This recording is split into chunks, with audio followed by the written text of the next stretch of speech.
Hello, and welcome back to the English Learning Podcast. I'm Jason, your host for today. And I'm Julia, your co-host. We're so happy to have you with us again.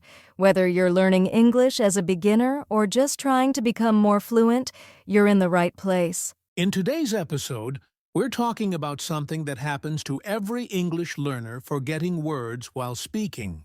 Oh yes, it happens all the time. You're in the middle of a conversation and suddenly, your mind goes blank.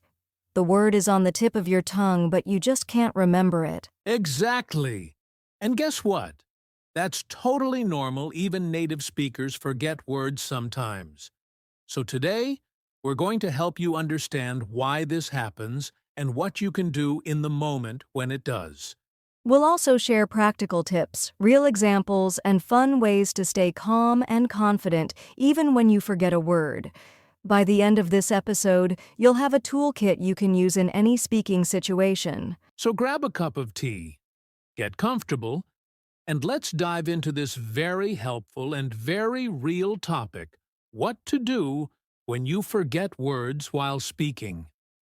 You know, Julia, I still remember a moment a few years ago when I completely forgot the word umbrella during a conversation in the middle of a heavy rainstorm. Oh no, what happened? I was visiting London, and it suddenly started pouring. I ran into a small shop and wanted to ask the man at the counter if they sold umbrellas. But guess what?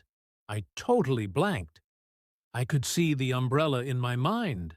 I knew what it looked like, but I just couldn't remember the word. So what did you do? I ended up saying, "Do you sell the thing that blocks the rain?" And I pointed upward. The man smiled and said, "You mean an umbrella?" And I was like, "Yes, that's the word." We both laughed. It was a little embarrassing at first, but it turned into a friendly moment.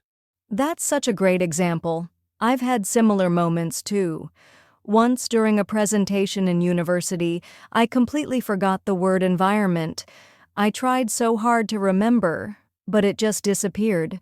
So I said, the world around us, nature, people, air, water, and kept going. That's smart. You described the word instead of stopping. And that's a great strategy we'll talk more about today. Exactly. These kinds of moments happen to all of us, and it doesn't mean you're bad at English. It just means you're human. What matters is how you handle it. Yes, and today we'll share exactly how to do that, step by step. So now that we've shared some real stories, let's talk about why this actually happens. Why do we forget words, especially when we really need them? Great question.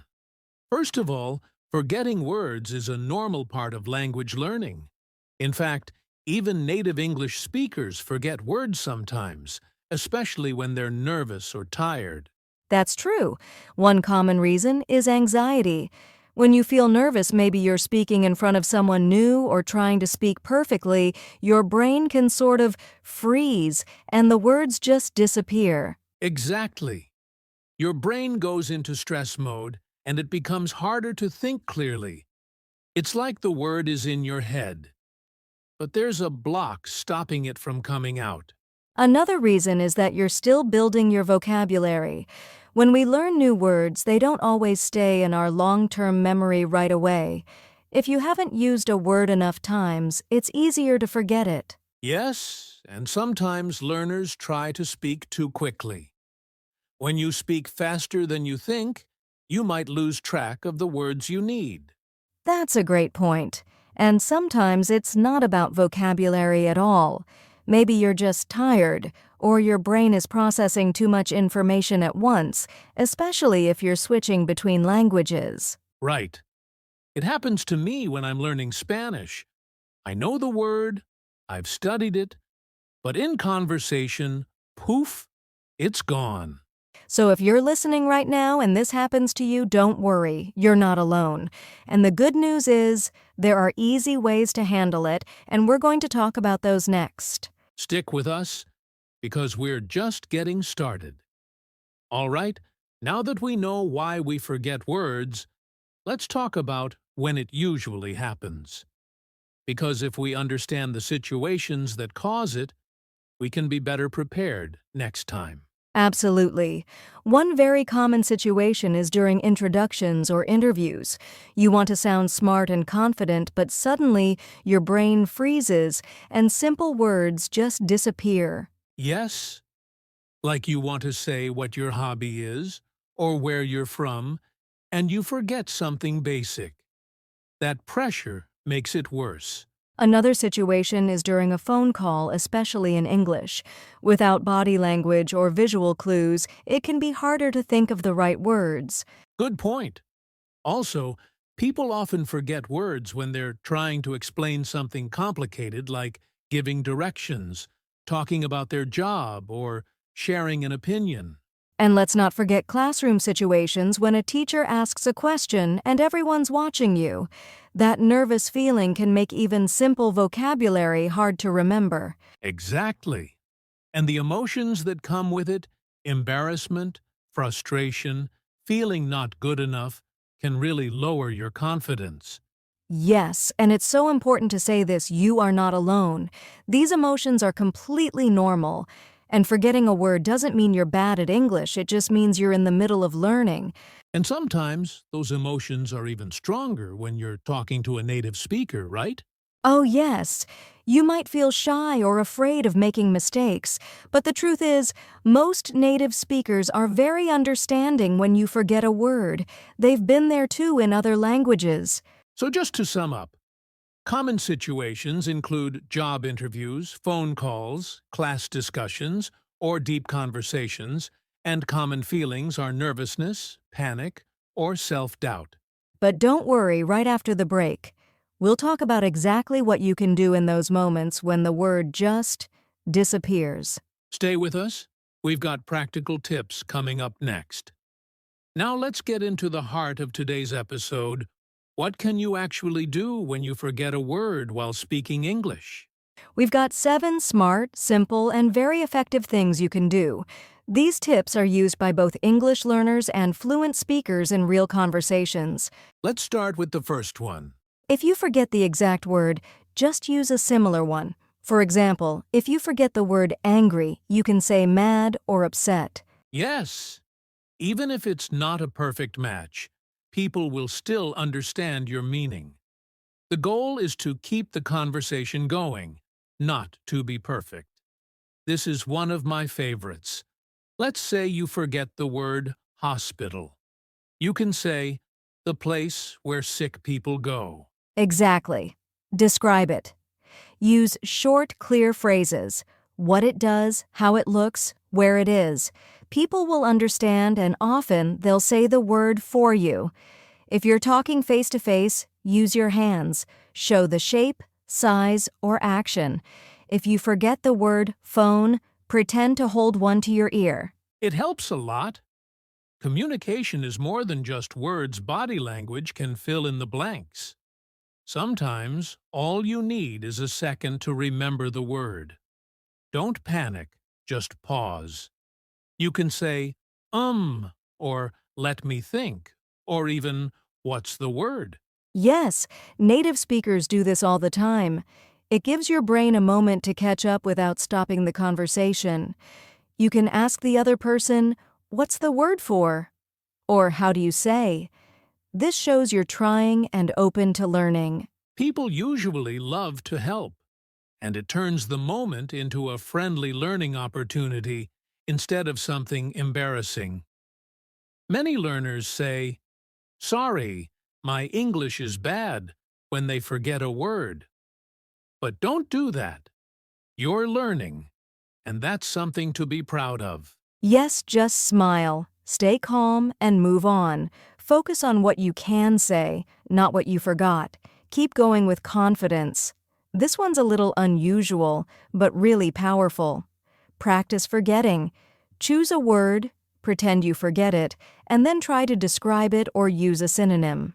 That's like building a real-life skill. It trains your brain to think flexibly, so when it happens in real conversation, you know exactly what to do. Let's quickly repeat the 7 smart things you can do when you forget a word. 1. Use a synonym. 2. Describe the word. 3. Use gestures. 4. Pause and use fillers. 5. Ask for help. 6. Keep going with confidence. 7. Practice forgetting on purpose. These tips are not just for beginners. They're used by intermediate and even advanced learners to sound natural and fluent. So next time you forget a word, don't panic. Just choose one of these tips and keep the conversation flowing. Up next, we'll talk about how you can train your brain to forget less often in the future. All right, so we've talked about what to do in the moment when you forget a word. But how about preparing ahead of time? How can you practice so that this happens less often? Great question. Let's go over some smart and fun ways to train your brain so you're more confident and fluent during real conversations. Take 5 random objects around your house like a spoon, a book, or a pair of shoes. Now, without saying the object's name, describe it. For example, instead of saying book, you can say it's something you read. It has pages. People use it to learn or for fun. Exactly. This trains your brain to explain ideas, not just memorize words. Choose a situation, maybe you're at the doctor, in a restaurant, or meeting a new friend. Then, practice talking as if you're really there. And if you forget a word during role play, great. That's your chance to practice using one of the 7 strategies we shared earlier. Listen to short podcasts or dialogues. Pause after each sentence, then repeat it out loud. Try to copy the tone, rhythm, and speed. This helps you build confidence and muscle memory so words come to you more naturally when you speak. Pick a word, then quickly think of 3 to 5 words related to it. For example, coffee, you might say cup, hot, morning, cafe. This kind of game helps your brain build connections between words, making it easier to remember them later. Choose a topic, talk for 1 minute, and record yourself. If you get stuck, don't stop, describe the word or use gestures. Later, listen and notice how you handled the moment. Over time, you'll see real progress and build speaking confidence. Remember, practice doesn't mean being perfect. It means getting comfortable with imperfection and learning how to keep going. That's the key.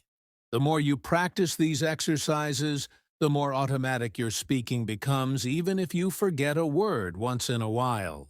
Coming up next, we'll give you some encouraging final thoughts to help you stay confident and motivated. Stick around, we're almost there.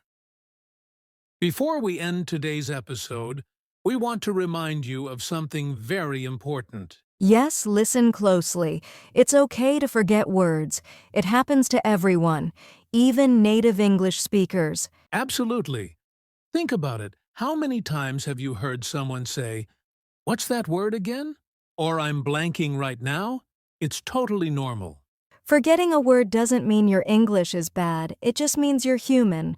You're learning, you're growing, and your brain is doing its best. And the fact that you're trying to speak in English even when it's uncomfortable is something to be proud of. So next time you forget a word, don't say, "I'm sorry, my English is terrible." Instead, say, "Give me a second, I'm learning." Confidence comes from not being perfect, but from learning how to handle those imperfect moments with calm and creativity. You are doing amazing. Keep speaking, keep practicing, keep showing up. Because every time you do, you're getting better, even if you don't see it right away. And remember, fluent speakers aren't people who never forget words. They're people who've learned how to keep going when they do. You've got this. Keep going one conversation at a time. All right, before we wrap up today's episode, let's have a little fun with a quick speaking challenge. Oh, I love this part. Are you ready, listeners? Here's the challenge. We'll give you a simple word, but your job is to describe it without saying the word itself. This is great practice for moments when you forget a word. Okay, here we go. Julia, what's today's challenge word? Let's go with umbrella. Now don't say umbrella. Instead, try describing it. For example, it's something you use when it rains. It keeps your head and clothes dry. You hold it with your hand and open it above you. Perfect example. Now, it's your turn, dear listener. Pause the podcast if you need to. Say your description out loud even better if you record yourself. And hey, if you want, send us a message or voice note with your description. We'd love to hear your creativity. These small challenges help build your speaking muscles and make your learning journey more fun. All right, great job, everyone. Now let's wrap it up with a few final thoughts. Well, that brings us to the end of today's episode. We hope this conversation gave you confidence and tools you can actually use when you forget a word while speaking English. Yes, remember, forgetting a word doesn't mean failure. It means you're learning, and learning always involves a little bit of struggle. That's completely okay. We've covered everything from why it happens, how it makes you feel, what you can do in the moment, and even how to practice so it happens less often. And most importantly, we reminded you that you are not alone. Every learner and even every fluent speaker has moments where they pause, forget, or fumble. So don't give up. Keep practicing, keep speaking, and don't be afraid of mistakes. They're your best teachers. If you enjoyed today's episode, make sure to follow our podcast and share it with a friend who's learning English too. And if you have a question or want to share your story, leave us a comment or send us a message. We'd love to hear from you. Thanks for spending time with us today, and remember, you're doing better than you think. Keep talking, keep growing, and we'll see you in the next episode.